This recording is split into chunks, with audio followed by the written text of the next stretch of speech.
And I'm going to say this, I am a health coach who is, for the most part, pretty vocal about being anti-diet.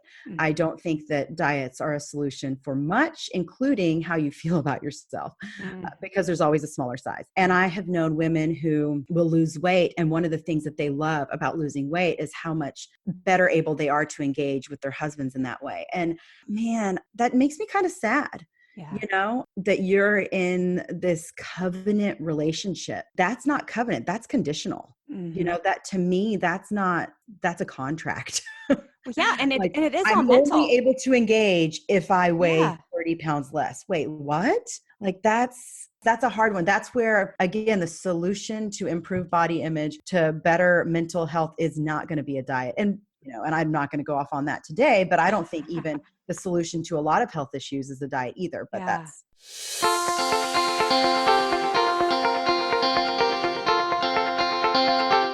Welcome to Compared to Who, the podcast to help you stop comparing and start living. I'm your host, Heather Creekmore. I hate to admit this, but I used to secretly obsess over my appearance. I thought it was part of my job as a woman to always look better, but never felt like I could be good enough. Maybe you can relate. But God, in His grace, He showed me a way out, and I want to give you all the tools you need to break free too. If you've ever spent too much time stressing over your looks, I get it. I hope you'll keep listening and find the same freedom I have. Here are 3 other things you need to know about me. I'm a minivan driving mom of 4 elementary age kids. I'm author of the book Compared to Who and a blogger at comparedtowho.me. And you just may have seen my epic bake fail on Netflix. If you've ever struggled with comparison or body image issues, Compared to Who is the show for you. I hope you enjoy today's episode and tell a friend about it.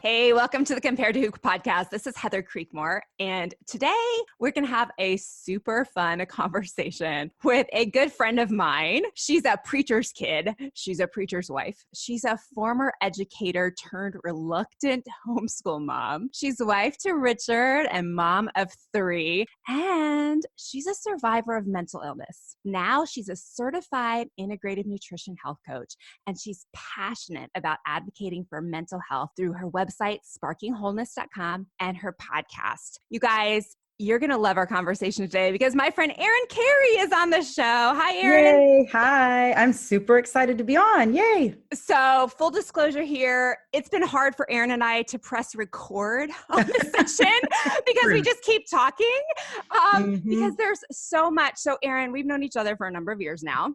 Yes. And I got to know you through church, but Mhm. also through the website, through Compared to Who, because you started writing for me. Yes. You felt like you had a personal story with all of this body image stuff. And I'm wondering if you would share a little bit of that with our listeners today. Sure. Where do you want me to start? Because there is so much. I, like so many of us, I have struggled with my body image my entire life. I remember, I remember the moment. I was 8 years old, looking in the mirror, and at 8, I was kind of an early developer, and I knew my body was changing. I could tell that things were feeling different, looking different, and I developed a little pooch on my belly. And I remember looking in the mirror, looking to the side, looking to the front, and going, what is that? I don't like it. Mm. That looks like fat. And I wasn't somebody who, I, my parents were never people who talked bad about overweight people. It wasn't, I don't know if it was culture. I don't know what it was. And I still to this day, like I pick my brain over that all the time. Like what made me think that this little pooch that I developed at 8 years old was undesirable or not, fashionable or whatever you want to call it. But I even look in pictures. There are pictures of me wearing, cute little, whatever we wore back in the 80s, little dresses and stuff, going to church. And you can see the little pooch. And I think it's adorable. Looking back, I'm like, how cute was I in my little pre-puberty look? But I was so insecure about it. And there were various other things about my body that all of a sudden around that time, I decided that were not desirable or not lovable or not worthy or whatever it was. I wanted to be popular. I always wanted to be popular. I was boy crazy for sure. I wanted a boyfriend, which is so weird now that like at 8, what? And I think at some point, maybe through middle school, high school, I determined my value based on how much attention I was getting from boys and who wanted to date me or go out with me or whatever. And that continued on. When I met my husband, I had lost about 20, 25 pounds doing Weight Watchers. And so that really kind of messed with my head because we dated during this time that I was 20, 25 pounds lighter than I was before. And so I lived with the fear our first year of marriage that if I gain this weight, then he's not going to want to be with me anymore, which I know, Heather, you relate to. We've talked about this before. You've shared your story in this way before. Yeah. And then I got pregnant with our first child together. And I did gain a lot of weight. And guess what? He still loved me. And it was just this weird, there's so many lies I've believed my whole life about my body giving me value and defining who I am as a person. I even thought that I wouldn't have as many friends if I was in a larger body, which I had zero evidence, zero basis to believe that this is true. I have lots of friends of all sorts of sizes, and I love them all. So I had no reason to believe that this is true about me, but I believed this lie. So that's the body image story in a really short, package nutshell. I mean, I guess I could add in one thing that I could go into is I was diagnosed with depression when I was in 9th grade. I was put on medication in 10th grade, and that medication was Zoloft. And if anybody out there has been on Zoloft before, weight gain is a side effect. And so I gained about 30 pounds between my sophomore year and the end of my junior year. And that was devastating for me. I was not, I was an active kid. I ate whatever I wanted to. It was just one of those weird things that I'm like, why is this weight coming on all of a sudden? And that also, the medication kind of sent me too high into an upward spiral so that by the time I was a freshman in college, I was diagnosed with bipolar disorder because I was becoming manic. And I think part of my mania came from just an obsession with food and dieting and body image. That was a manifestation, I guess, of my mania, hypomania. Because when people are hypomanic, they obsess over things. Or there's a lot of religiosity or grandiosity, which is thinking that you can do anything, be anything in a day. And for me, a lot of my obsessing had to do with my body and how I was going to look. And so I did extreme dieting and calorie restriction and all of these things that really made my mental health worse in the long run. It's so hard for me because my mental illness, which I share about so openly, is really tied into this body image struggle. It's really tied into this, well, I don't feel, worthy because of my body. Well, now I have this diagnosis and, everybody's telling me I'm crazy. So now I really don't feel worthy. And then add into that depression and being a preacher's daughter. And at that time, the church wasn't talking about mental illness at all. And if it was, just pray about it. And it's like, no, this is a physical disorder. I can't get out of bed. I'm writing suicide letters. I don't know why. I have a pretty good life. I don't know why I'm sad. Don't ask me why I'm sad. I don't know what's going on. And so there's all this stuff going on inside of me from the age of 8 to about 25, where it was a constant battleground for me between body image and mental illness and different medications and all of that. So does that answer your question? You've given us a lot of material, Erin. Yeah. So I want to point out, because you all don't know Erin like I do, but Erin is over 30. Yes. I will be 40 in a year and a few months. I wasn't going to give away your age, girl. but I wanted to make that clear because you weren't trapped in your bedroom with your cell phone and Instagram as a teenager when you were diagnosed with depression. So just thinking about your story and then trying to think about what so many girls and boys are going through nowadays on the mental health front. It's truly frightening. And I didn't have my cell phone, but I will say I had an obsession with celebrities and People magazine. And I would go, by the time I could drive, I would drive myself to Barnes & Noble probably once a week just to look at magazines. I never bought them because what's the point of that? But I would just obsess and look and always looking at body. Like if I could find out, I remember at some point they gave away how much Jennifer Lopez weighed. And I was like, oh my goodness, I thought she was like a normal weight, but she weighs way less than me. The camera really does add. So if I ever wanted to be a celebrity, oh my gosh, I would have to weigh, just like crazy stuff. So Yep. yes, I did the I'm same obsessed with thing. that. I mean, I remember we watched Entertainment Tonight every single Oh, night. yeah, yeah, yeah. It was on at 6:30 every Yeah. night. We Well, and it's watched it. funny. And we had limited access. Now you can go on Instagram. Mm. Instagram is kind of a hotbed of comparison disaster. Mm-hmm. I think even for me, I've had to learn to unfollow people because, man, those images, you can have access to that at any time. And yeah, it's It been was hard. one thing, I think. I mean, even though in my mind, your mind, it sounds like as well, it was like, I want to look like that celebrity. Like, I want to see how the celebrities look. I want to know what their weight is. I want to keep up with that. That was one thing. Yeah. But in a way, maybe somewhere in our brains, we were able to take comfort, maybe in downtime, at the truth of, well, not everyone looks that way. Those are celebrities. And, Right. it was like we didn't know what our So friends looked true. like in bikinis. We were Uh-huh. with them at the beach, Yeah. right? We didn't Yeah. see that picture. We didn't have the opportunity. You can't stare at your friend in a bikini at the beach, right? But on Yeah. Instagram, you can stare. You can blow that sucker up. You can, Oh my gosh, that is so true. And everything's filtered too. Like our absolutely. friends' pictures, you know what? You go on my Instagram, I have a very pretty filter I put on everything because I want everything to look clean and the Yeah. same and to Yeah. change the lighting, but it's filtered, you Mhm. know? So like like everything is filtered. We live in a filtered world. And it's kind of scary about what that's doing. I have a teen daughter, but like this is what they're facing. Yep. This is what they're up against. So, It yeah. is. It's scary.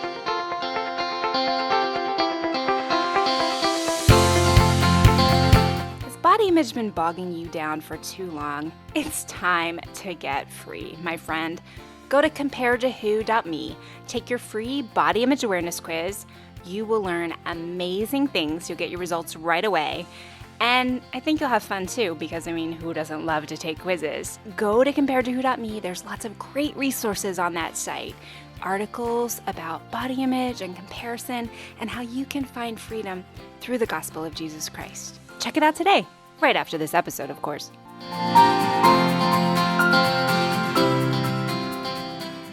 Okay, so let's go to a hard place first, because your boy craziness, you looked for affirmation early in Yeah, a way that I think a lot of young girls are looking for affirmation.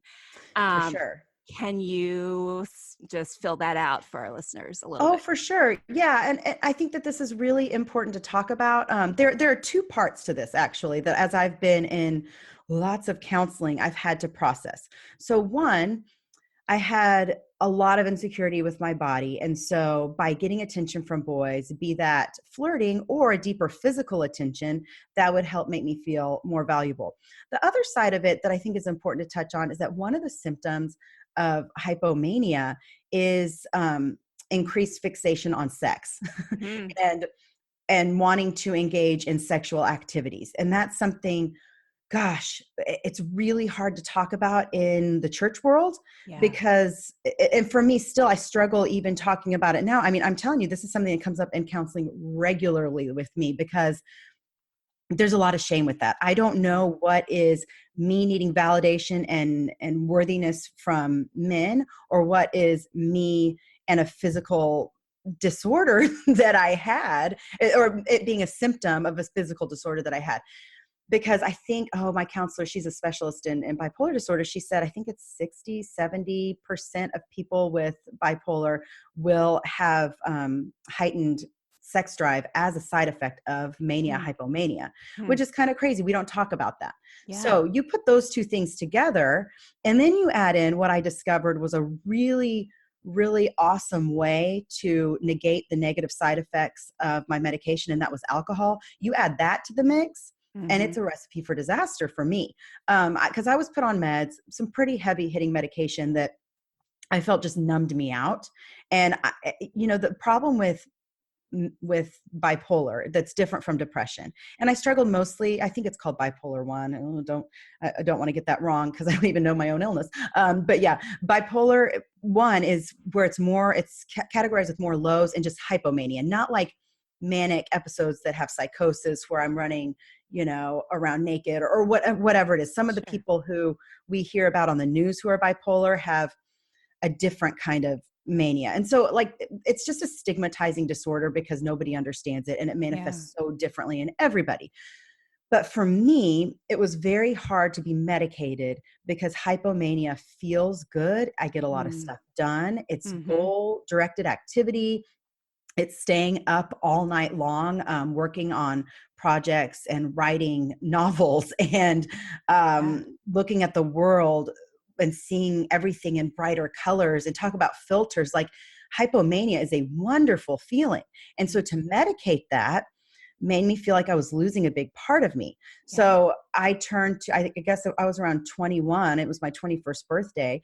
I turned to alcohol because I thought, oh, now I can kind of feel like I'm hypomanic again. Now I get those feelings Mm. back. And so the problem with drinking when you are taking those kinds of medications is it causes blackouts in some cases. It Wow. causes, it's not healthy at all. Yeah. It's very dangerous. And so I was involved in quite a bit of risky behavior. I was angry at God. This is in my college years. Everything just kind of came to a head. I went, my freshman year, I kind of was wild. And then my sophomore year, I turned back to Jesus and got involved in all these Christian student ministries at different colleges. And I transferred back home. And then I got back involved with kind of a wilder crowd. And like I couldn't figure out. I just couldn't figure it out. And we all battle that, like I couldn't figure Mm-hmm. out where I was and where I stood with my beliefs. But I was really at the end angry at God. My husband's a counselor, so he would say anger is a secondary emotion. So maybe I was just sad. I was sad that I had a brain I couldn't control. I was sad that I struggled with something that none of my friends struggled with and nobody really understood it. And I was just sad at the whole thing. I had all these plans for my life and all these things I wanted to do, but I had an illness that was holding me back. So finding alcohol and finding, a way to kind of numb, even though I was already numb by my medication, this was almost like a getting into a false world or something, led me to a lot of risky behaviors. And my senior year of college, I remember praying, okay, God, and this is a horrible prayer to pray. He's very gracious to me because it didn't get worse, but I prayed, you're going to have to make something horrible happen to me because I'm going down a very dangerous self-destructive path and I can't get out of it. Mm-hmm. And I don't know how to make it stop. And it was, I prayed that again, like kind of a dangerous prayer to pray. And then about a month later, I found out I was pregnant with my daughter, and talk about, shaking my world. And I had kind of been living a double life at the time, like I still would go to church on Sunday, maybe a little bit hungover, but I would go to church. Uh-huh. And the danger in getting pregnant at that time too is I was on medication that you are not supposed to get pregnant while Mm. you're taking. Wow. And it was a really scary time. I think there were people in my life that suggested that maybe abortion would be a safer option, not just because of the potential birth defects, but also because I was in no way, shape, or form capable of raising a child in this world. So I didn't choose that option. It was weird. This is kind of a cool story, actually. Back in the day before cell phones, I had gone to the doctor. I knew something was off. I knew it. Like the moment I was pregnant, I knew it. And so I did stop taking the pills because I thought this is not going to be good. So I went and they did a blood test to find out if I was pregnant because that was going to be the most effective way. And I was at my parents' house. They were going to call my home phone at my parents' house because again, no cell phones. And so I was laying on my mom's bed, just waiting for the phone to ring. And the phone rang. And it was my mom's good friend. And she said, "Hey, Erin, will you grab your Bible real fast?" And I was like, okay, yeah, sure. I'll go get a Bible.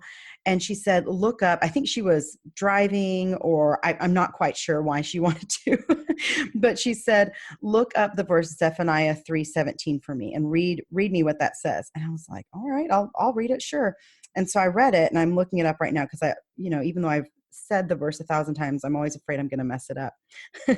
But I read it to her and the verse reads, "The Lord your God is in your midst, a mighty one who will save. He will rejoice over you with gladness. He will quiet you with his love.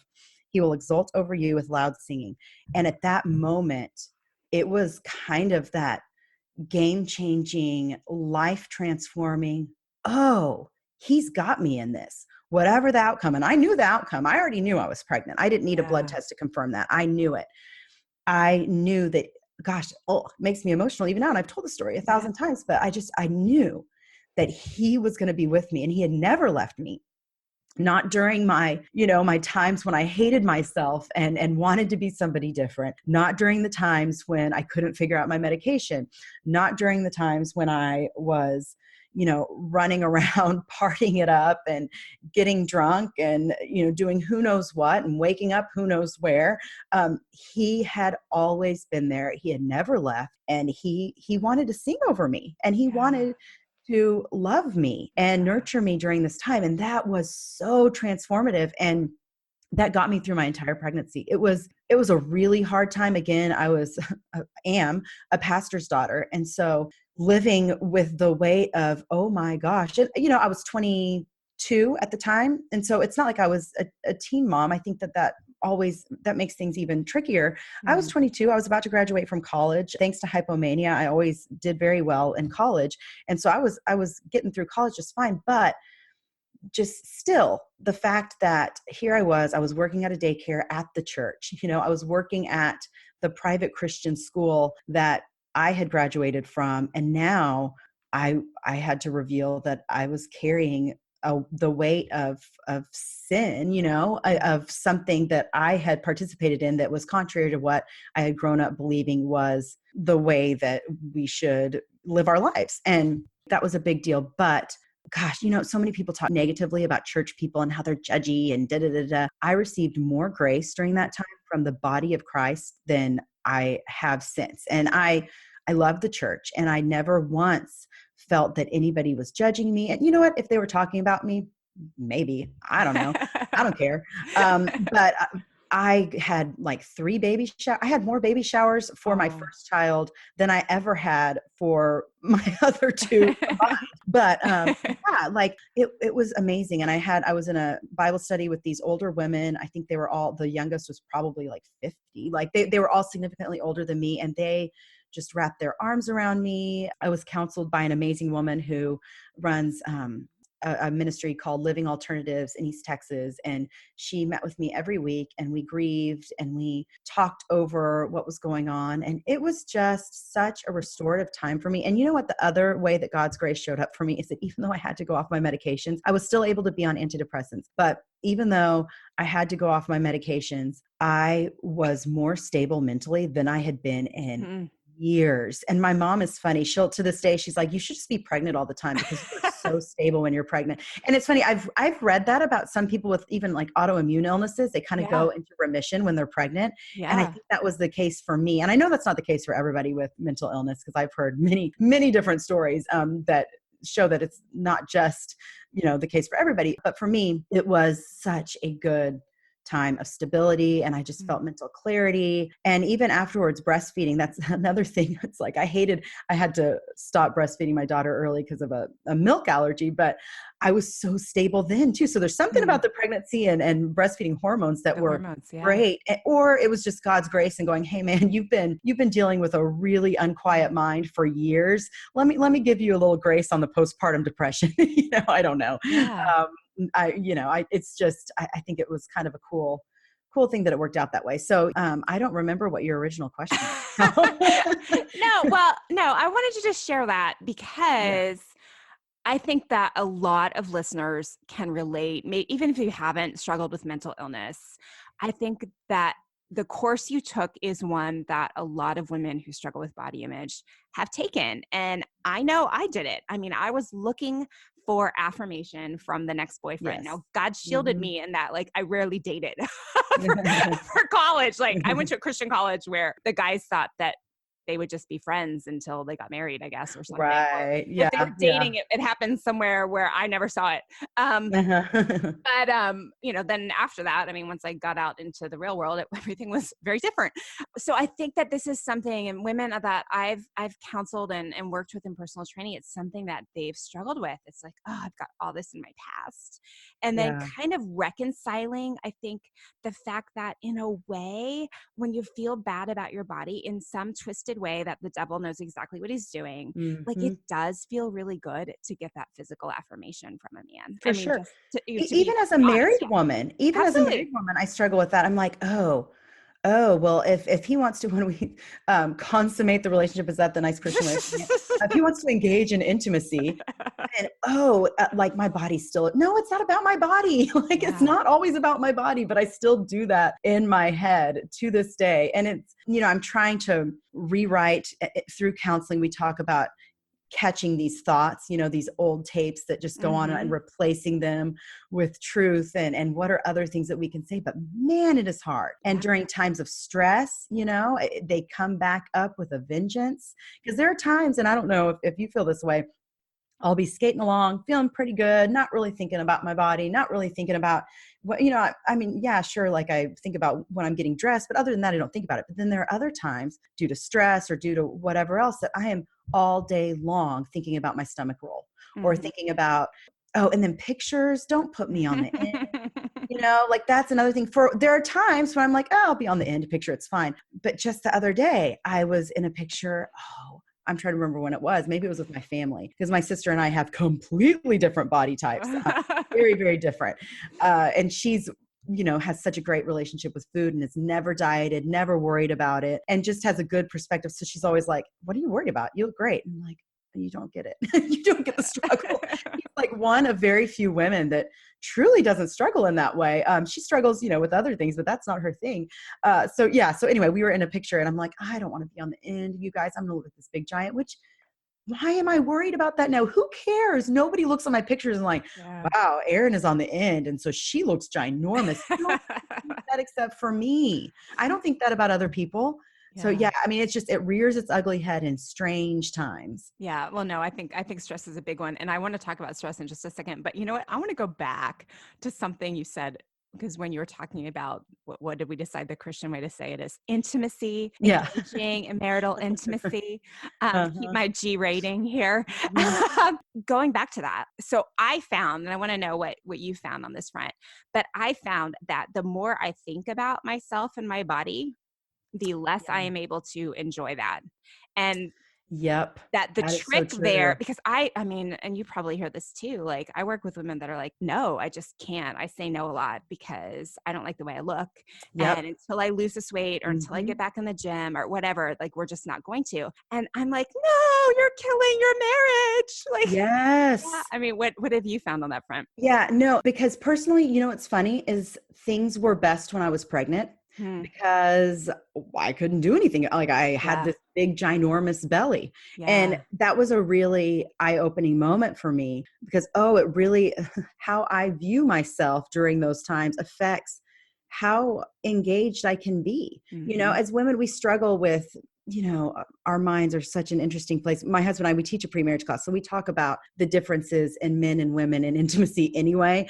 And, what do we say? Women are a crock pot, men are a Hmm. microwave. Like, Hmm. there are all these different things, that hurdles we have to jump over to get to that place anyway. But it was so nice to not have that body image one to jump over when I was pregnant. Like, sure, I was huge and things were different, but it was so nice to not have to worry about Yeah. that. I don't know. And so yeah, I agree. And I think something else to note is that I've heard a lot of women say, and I'm going to say this, I am a health coach who is, for the most part, pretty vocal about being anti-diet. Mm. I don't think that diets are a solution for much, including how you feel about yourself, Mm. because there's always a smaller size. And I have known women who will lose weight, and one of the things that they love about losing weight is how much better able they are to engage with their husbands in that way. And man, that makes me kind of sad, Yeah. that you're in this covenant relationship. That's not covenant, that's conditional. Hmm. That to me, that's a contract. Well, yeah, and it Like, and it is all I'm only mental. able to engage if I weigh Yeah. 30 pounds less. Wait, what? Like, that's a hard one. That's where, again, the solution to improve body image, to better mental health, is not going to be a diet. And I'm not going to go off on that today, but I don't think even the solution to a lot of health issues is a diet either. But Yeah. that's, yeah. Okay, well let's transition there. So just so everyone knows, so you are now a certified integrative nutrition coach, and Yes. you are helping people really figure out what's going on in their bodies, like at Yes. the genetic level even. I do love genes. Yes. And I was because of my depression in high school, I didn't pay much attention in science class, but now I'm making up for lost time. I love talking about, I'm really into gut health, the gut brain connection. I think that fascinates me. I really love talking about epigenetics, which is how it's kind of how our genes load the gun, but the environment pulls the trigger. So people are like, oh, well, my genes just make me this way. And it's like, well, sure, your genes have an impact, but your lifestyle, your thoughts that you think can transform how your genes, are expressed. So yeah, so I'm into all of that. But I am very, very, insistent, I guess I would say, on the fact that there is no one size fits all to health, and that, what could be one person's way of eating could be the total wrong thing for another person. And we all need to find what works for us, which is really, really hard. But I think these days there's a religiosity in eating styles. And it's like, well, I'm paleo, I'm vegan, it's like and I've talked about this before, I think on one of my podcast episodes, where we've taken the purity culture of the 90s, true love weights, and we've turned it into eating. Like, you are a pure Christian if you are eating non-GMO and organic. And like, I'm a fan of those things. Like, I think it's important to nourish ourselves with what's going to make us feel the best. I think that that's a big deal. But the way that which we take it, it becomes like the purity movement, where all we focus on is sex. Like, that was, sorry, I said it, I don't know if kids are listening. But during the purity culture, it's like we focus so much on the sin that we've made that the ultimate. I think we do that with food. We focus so much on the food that we forget about the fact that our stress about our food affects the way we digest our food. And our toxic thoughts create toxic digestion, and a body in stress will not digest. I love saying that, because we don't realize that if you are in fight or flight mode, you are not going to be able to digest whatever it is. And I think that's kind of a bigger problem that's going on, because we have so much information, and everybody on Instagram is telling you what you should eat and what you shouldn't eat. And you go to my Instagram, you're going to see tons of food pictures. I love posting food pictures because I really do love food, but the obsession level, it makes us, oh no, wait, if I eat this, well, yeah, if you're freaking out about whether you should eat it or not, it's probably not going to be digested well in your body. Absolutely. And that's that whole gut brain thing too, that's so important. Well, and I was just thinking, so, I mean, I've tried all the diets, right? I know you have to. And I remember trying to be keto a few years ago. And, and of course, like, I was already doing this, so I was justifying it in my brain as like, I'm doing this for my health. Right. I have an autoimmune disease, so I need to do this for my thyroid, and it's supposed to have good results for people with thyroid issues, although only half the doctors said that. The other half said, no, it would kill your thyroid. So but I remember going keto and being so hungry one day and being so tired of nuts. And I went into my kitchen, and I'm just like frantically looking for something because I'm starving. And I remember looking at all the fruit we had in our fridge, because my kids love fruit, and looking at the apples we had sitting on the counter and thinking, I can't eat that because it has too many carbs. Oh, that's the worst. And it was at that moment when I was like, wait a second. This is crazy town. Like, I need to just eat a freaking apple already. Yes. like this is insane that I won't eat an apple. Like, what am I doing? Like, it's really healthy. I totally, and that one drives you crazy, because it's like, so we're saying that God gave us fruit and made it sweet on purpose. And yet he's like, I'm sorry, you're going to have to not eat that. Like, that's just, it is crazy. And I think there's this whole wellness paradox, right? That we want to eat better and improve our health through our eating and our nutrition, but also, and I don't know, you didn't really touch on this, but for me, I get into this, well, what's it doing for my weight? Am I losing weight? Like, even though I say I want to do it for my health, I say I'm eating better because I want to improve my health. Really, I'm like, are my pants looser yet? And that's just, and so my head, that's one reason I'm anti-diet. And I will say there are a lot of people out there that are still promoting diets, but they're calling them lifestyle changes or cleanses, or, there are all these fancy ways that we've rephrased diets because nobody likes that word anymore.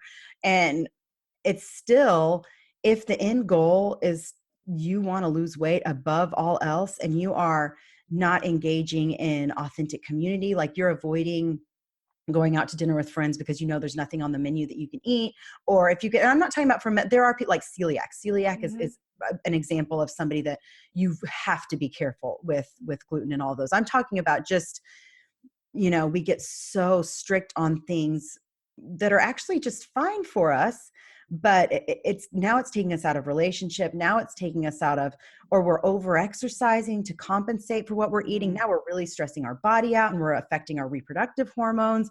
I mean, there are a lot of nutritionists, dietitians out there now that are talking about most of the clients that they see, they're not overeating.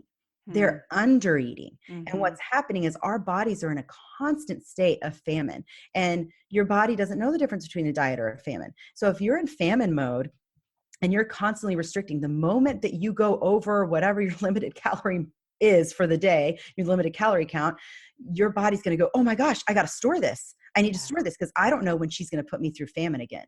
And Yeah. that is so dangerous. And that's when it's also super stressful on the body. And that's when we struggle with more digestive problems, more hormone issues, so much happens when we are constantly putting our bodies in this famine, fight or flight, and then the over exercising. I mean, I don't think that most women these days need to be told nobody needs to be told to exercise. Most people are exercising, and I think most people are exercising too much, too hard, Mhm. at frequencies that our ancestors were never. I mean, nobody was told 200 years ago to exercise and run for an hour. Like what?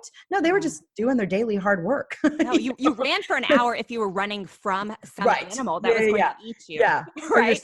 your workout, your strength training is like scrubbing, the whatever they did for laundry back then. I don't know, the washboard, is that what Yeah, it's those called? washboards, yeah. Yeah, like that. We did I homeschool, and so we did this little, simulated colonial town, and we had to scrub some rags, and I was like, "Dang, this is kind Yeah. of hard." Like I wouldn't want to do this, but that's what they did. Yeah. So, yeah. Yeah.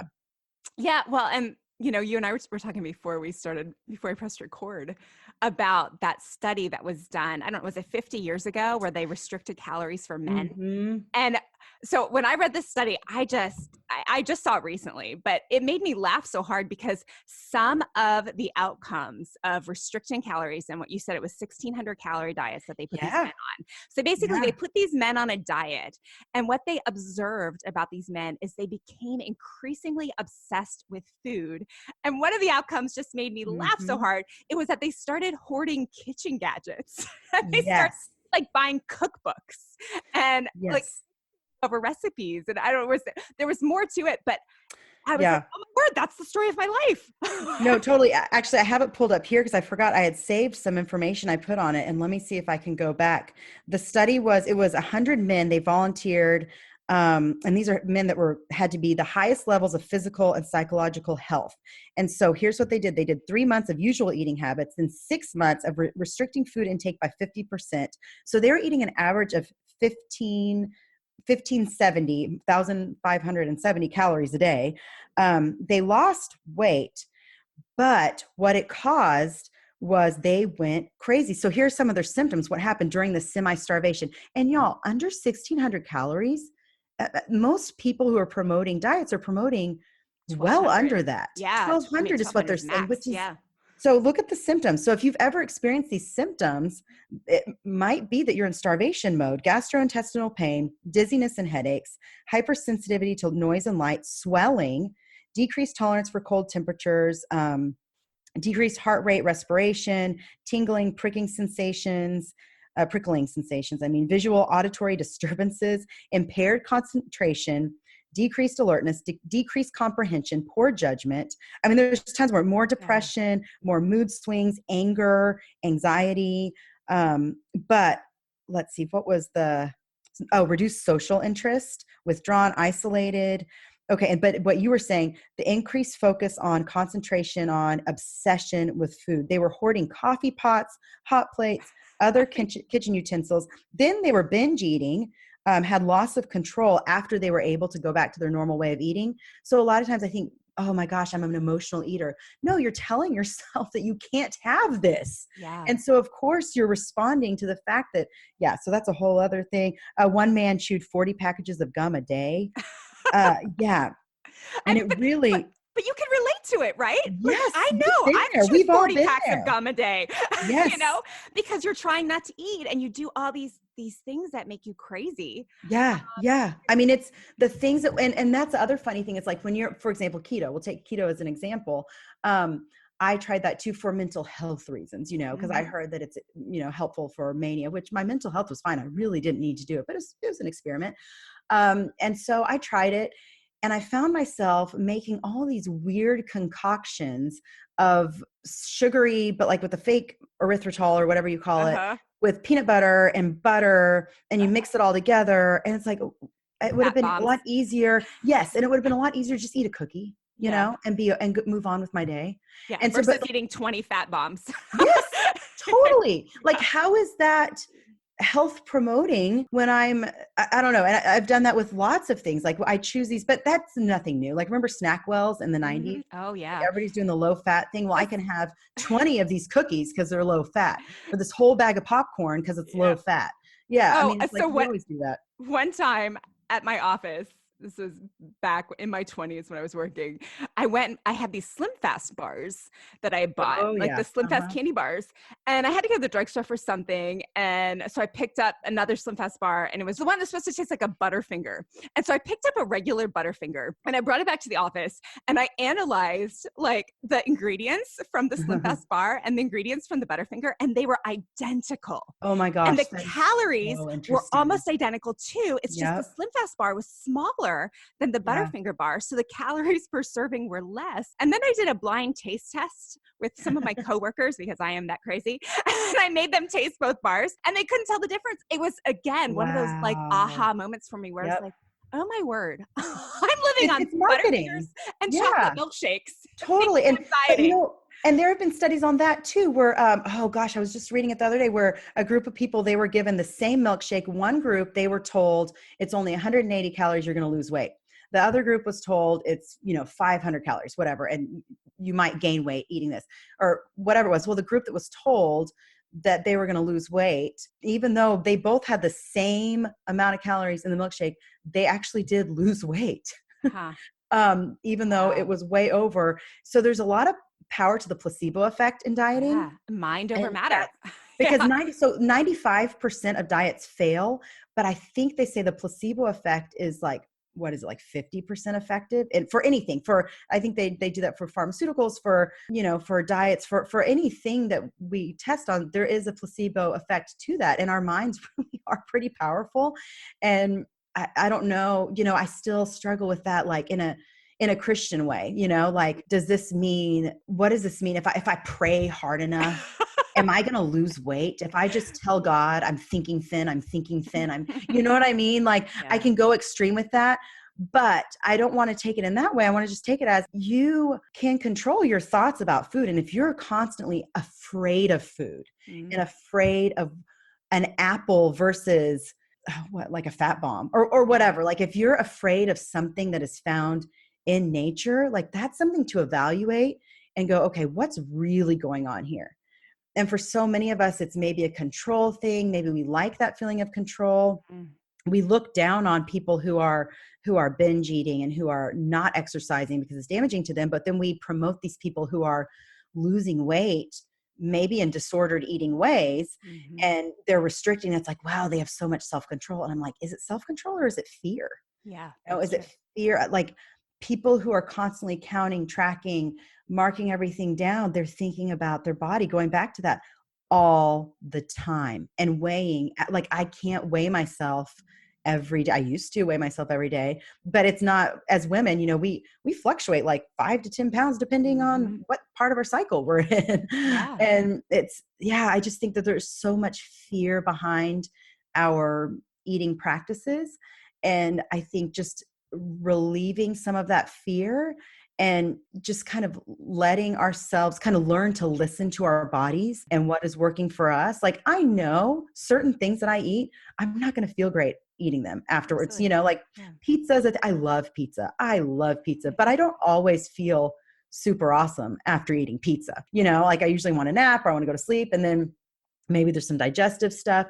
But I'm going to let myself have that, because if I say no pizza ever, ever, ever, you're going to find me with 2 pizza boxes empty because I just ate all of them. Does that make sense? Yeah, absolutely. So I kind think of what you're creating a saying, healthy relationship with food.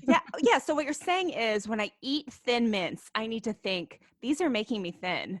Totally. Yes. Yes. and then the digestion will go better. And you know what? But that's a good point too. The Thin Mints. So my daughter sells Girl Scout cookies. She's like she's a sophomore in high school and still a Girl Scout, which is great and nerdy, but great. And so, but we have a ton of those. And because we've always had them every year, they've lost their appeal to me. They're not that great. But I think if I was saying, oh, I can't have those. Well, all of a sudden, it goes back to the whole purity thing. Oh, can't do that. Well, now what am I thinking about all the time? It's the same thing for food. Oh, that's bad for me. I can't have that. Well, now I'm obsessing. Our brains are real tricky like that. Absolutely. And really, so I've written about this before, but it's the difference between religion and grace, right? So Yes. if you try to make your relationship with God religion, if you refuse grace, if you make it about doing good and being good, you're really not following the God of the Bible, right? Because the God of the Bible sent us Jesus to save us from our sins, and we need to accept grace. And we need to realize that there's nothing we can do to be good enough, to be holy enough to meet God's standard. But if we, kind of thinking about the way we eat, we kind of do the same thing. We make it a religion. We make it about being good enough to be accepted. We make it about following the rules and being perfect on our diets and not falling off the wagon and all that stuff, instead of just living a life of grace in terms of the way we eat and giving ourselves grace, being kind to ourselves, not beating ourselves up if we eat something that we thought we should never eat or, wasn't on our diet or whatever. And, you're right. It's just a mess that we've kind of gotten ourselves into. And hey there, how much is freedom worth to you? That's kind of an odd question, right? When I was in the midst of my struggle with disordered eating and body image, I would have paid anything I had to be free. Truth is, I spent a lot of my budget on things I thought could help me be free, like new diets, exercise gizmos, clothing, but none of those things really helped. I'm so grateful that God showed me the way out. And now I'm passionate about helping others find their way out too. I want them to know that Jesus already paid it all. They don't have to spend another cent to find the freedom they really desire. But truth is, it does cost me something to get this message out, compared to who can't spread the message of Jesus' offer of freedom without the help of women like you. Would you consider making a contribution? Check out Compared to Who's Patreon page at patreon.com/comparedtowho. Then prayerfully consider giving $1 or $5 a month, whatever you can to help. Any amount you'd be willing to donate would be a huge blessing and will go directly towards covering the operating expenses of this ministry. Thank you for being a part of seeing other women set free from the chains of body image and comparison. May God bless your generosity.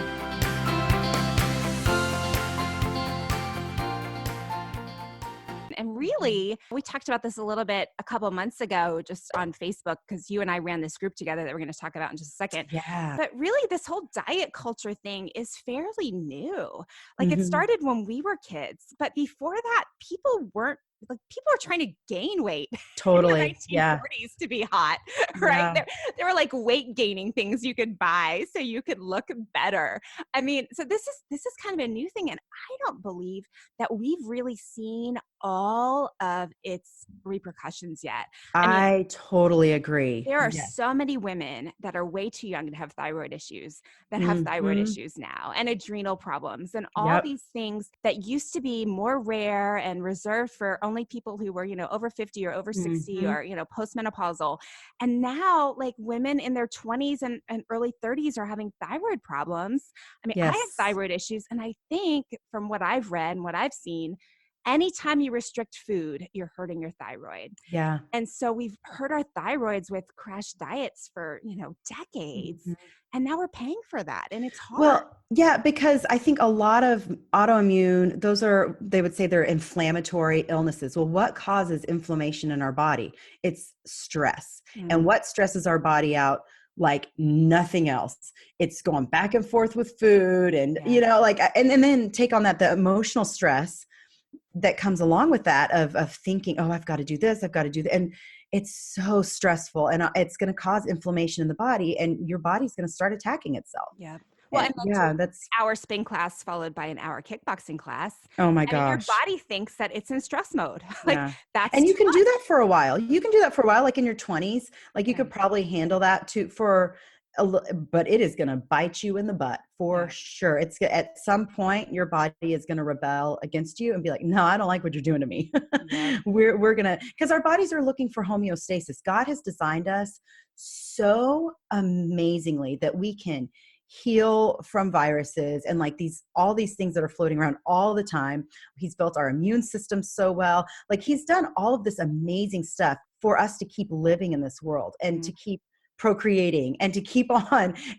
But we continue to, as we have done since Genesis, to think that we know better. Yeah. And so we do these like, no, God, I don't really like how you made my body. So I am going to go try to perfect it this other way. And I'm going to trust 100-calorie snack pack that was created in a lab by humans over an apple because that has too much sugar. Like we're like, no, I got this, God. Like that's what we continue to do. And it's, gosh, it's so good to sit there and process your own, what is my relationship with food and my body and dieting, and where has this journey taken me? And at what point am I going to stop? Like, am I going to be 65? Well, in our culture, 50 is the new 25, right? So, but am I going to be 65 and going, well, that one didn't work. Here we are on diet number 90. No, like I don't want to live my life like that. And so there's got to be a way to find freedom from this bondage. We were joking before that, I'm not joking, like it's serious. Like there is so much bondage and body image issues and this, and even dieting. I think dieting is a lie.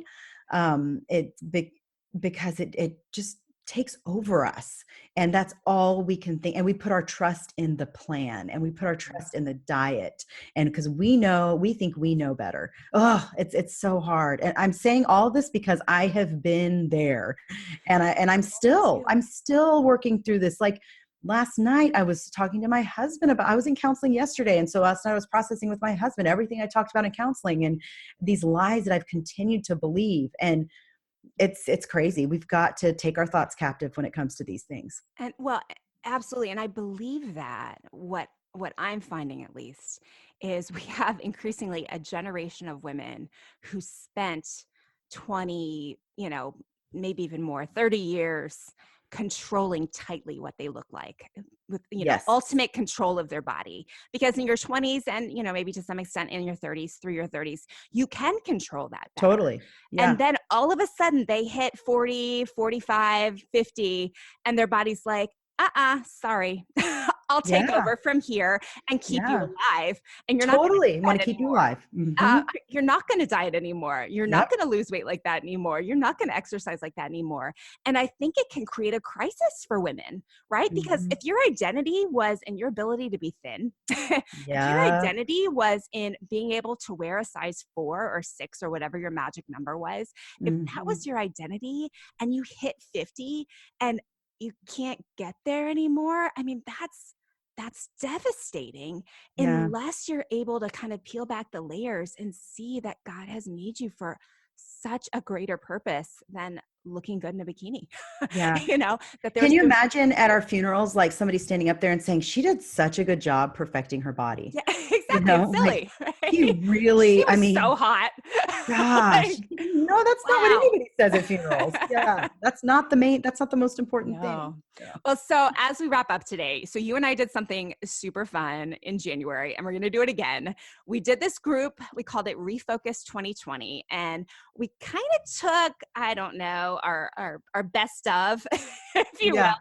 So I gave tips on, defeating body image from a spiritual perspective. And you came in with just super practical stuff like breathing. Okay. Which, Mhm. friends, I know that sounds silly, but let me tell you, breathing has changed my life. Yes, like, me my too. Apple Watch tells me to breathe. And I still look at it like, yeah, you don't know what you're talking about. I don't have time for that right now. But just some super practical ways to deal with food, to interact with food, to think about food, to become more mentally healthy. And so you did that and I did my part, and we did, 10 days? It ended up being 11 because we're not good with calendars and Yeah. counting, Uh-huh. apparently. Yeah. We did like 11 days, videos and interacting on Facebook. And it was awesome, wasn't it? It was kind of like a body image boot camp. Yeah. Yeah. That's a good way to talk about it. It's, We should have maybe called it that's what we that. should call it. Yeah, that's good. We'll save that for, next time. It was very much, and I do talk a little bit about the nutrition stuff, but I talk about it in a positive way because, we don't want to be thinking about what we can't have. We want to think about what we can have. And so I bring in some of those tips there that I've learned just as I've worked through this myself in an anti-diet perspective. And then the breathing, and it's really just a little bit of everything. It was great. We had some great feedback. There are people that thought it wasn't long enough. So are we going to extend it this We're time, going to Heather? fix it. Yeah. We're going to make it Yeah, better, bigger and better. We're Texans. that's right. That's We our so motto. are. So true. Yeah. Yeah. We're going to make it bigger. We're going to make it better. And we're really hoping that you'll join us next time. We're going to do this in March. I think we're still trying to nail out the exact date, but I will have information on my site and Facebook, and I know you'll have it too. Facebook, Instagram, all those places. So you can sign up and you get the chance. I mean, I think, Erin, we're pretty fun to hang out with. I think so. Yeah. I think we're really smart too. Yeah, me too. Me too. but no, but you know what? I do think that you will find in working with either Erin or myself that you're working with two women that aren't afraid to be real and say, That's oh true. yeah, Yeah. I totally get what you're saying because I think like that too, or I've thought like that too, or I've done that same kind of silly, maybe stupid thing for a long Yeah. time too. So we get it. And I don't know. I know your heart is the same. Like we just want to help women find freedom.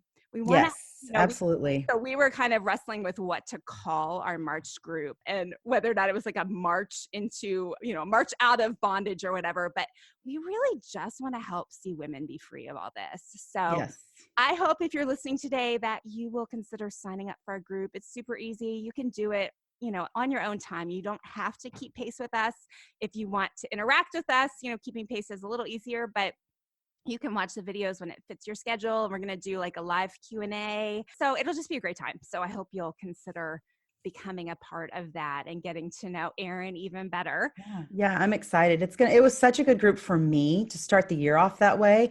And I think so many of us are probably, maybe you have tried cutting back on some things in January and you're realizing, that was limiting. That sucks. This is just repeating, insanity, the insanity cycle, doing the same thing, expecting different results every single time. And so it's time to kind of break out of that, break free from that. Amen. So if you feel like you fell off the wagon, Erin and I want to help you live a life where you don't have to get back on the wagon again. Yes, no wagons. Let's stop talking about wagons. Yep. Amen. Yeah. Well, Erin, thank you so much for being on the show today. Fun to talk to you as always. I think we'll thanks for having me. This was so fun. I think we talked way longer than we said. Yeah, we did. And there's like a whole lot of things we didn't even get to. So we'll have to stay tuned for part 2. Yeah, exactly. My interview with Erin. Okay. Well, thanks so much for listening today, Erin. Thanks for being a part. I will put where to connect with Erin. She's got an awesome podcast you guys are going to want to listen to. It's called Sparking Wholeness. So I'll put links to that and her website up on the show notes and on my page so you can connect with her. Thanks again, Erin. And that's all for today's episode. I'll catch you in the next one. Bye-bye.